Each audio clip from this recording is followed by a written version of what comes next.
How to copy a Notion page to another workspace.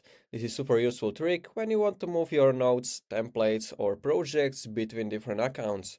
Notion makes it easy to duplicate a page and transfer it without losing any content or formatting.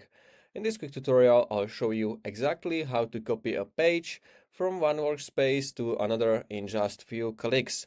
So firstly, what we want to do, we want to open our page, which we want to copy.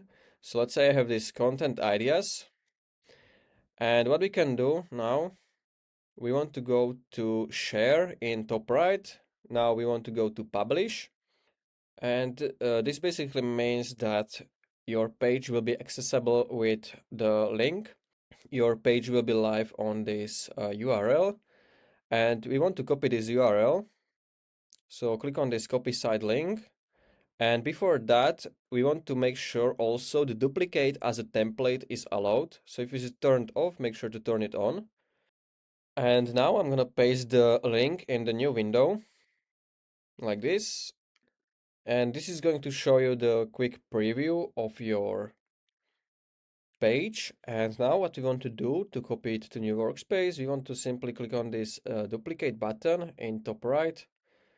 And after that, it's going to ask you to which workspace you want to duplicate this content.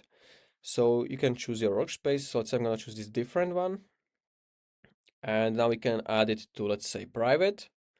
And it should pop up over here, as you can see. So now let's say I will choose my main workspace. And as you can see, it's also here. So this is basically how you can copy pages in Notion to another workspace. If you found this video helpful, consider subscribing for more tutorials like this one.